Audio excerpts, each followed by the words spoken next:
Right, hello, it's the £1 Gamer again today, and I've had a few questions in the comments about the Salter dual air fryer. The main question is, can you change the temperature when you select the air fry option? So, what I'm going to do, I'm turning it on, and the air fry option is the very first one you have, and it'll count to 210 degrees. So that's the highest the cooker can go, and unfortunately you cannot change up or down, but you can change the timing from 20 minutes anywhere up to 1 hour and down to 1 minute. So the answer is no, you can't change the temperature when you choose the air fry option, but you can do the time. So what I do when I do it, if I want to cook something quick, so let's say like I want to cook some bacon on 210 degrees in a area like that, it's not going to take very long to do. So it's about 5 minutes, 5 to 7 minutes to cook bacon the way I like it, because I like bacon quite crispy. So what I do, I just air fry. So if I do this, now I'll show you what I do, easy as this. Right, turn it on, and then you press start. Easy as that. So it's turn it on, air fry, change the time, and then start. And you can do the same with the other side as well. So do and then start. Easy as that. So if you want to clear any of these out of a basket, what you want to do, so you want to choose a basket. So at the moment I'm on basket 2. So I want to clear basket 1. You just select the basket and hold the start and pause for about 3 seconds, and it will clear to 0. Then again, and then see if I can get that, because I'm looking through the viewfinder, and it will just clear to 0, and then you just turn off. And the next question I had was, is it energy efficient? Compared to a normal oven, a convection oven about this size, and on the hob, it is very energy efficient. So the way I like bacon, it will take about 15 minutes to do in the oven, and obviously it's got a lot of air to heat up in there and a bigger element to heat up, so that will factor in.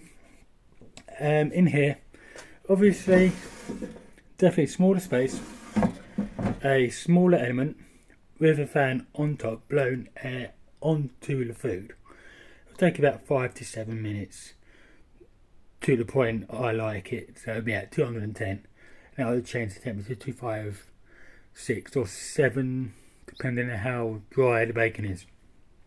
And the next one isn't a question, but it's what I do, it's a tick.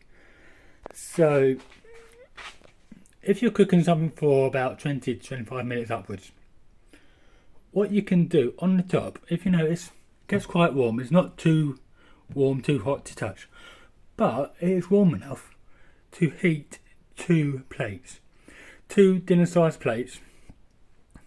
So when you start, put the plates on top, and by the time it's finished, you've got your food nice and warm and ready, and your plates are nice and warm as well.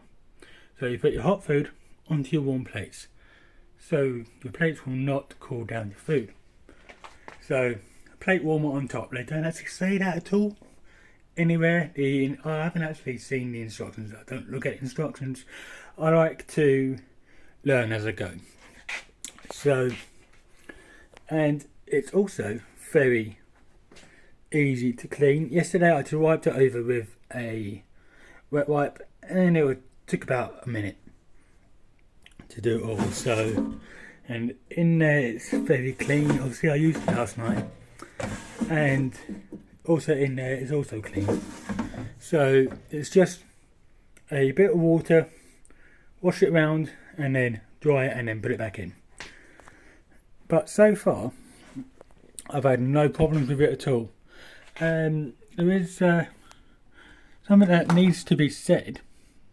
If you've got the air fryer in an area like I have, so it's below cupboards, and the warm air coming out will cause condensation atop above here and then go onto the wall. So make sure you've got enough clearance and hopefully nothing above where the warm air comes out. So not like this. Make sure it's in the open in a sense, so it doesn't ruin anything behind it with the heat or the condensation, especially if it's near a plug like that. So yeah, I'm not the best person to go by. I don't do what I say, but this is the only place I can put it, unfortunately. I don't use it long enough anyway. But yeah, make sure you've got enough clearance behind and above the air fryer. So hopefully this has answered a few questions, and I'm not sure if I've put this in a previous video, but sometimes the baskets do get a bit stiff and you can't, as you can see, that took a bit of force. And if you've got problems with your hands, what I do, when you hold it like that, push with your thumb. So what I do is push, and it's just like that, and then do it again, as easy as that, and then again. So hopefully this has helped to answer some of your questions, and thank you for watching, and hopefully you have a good day.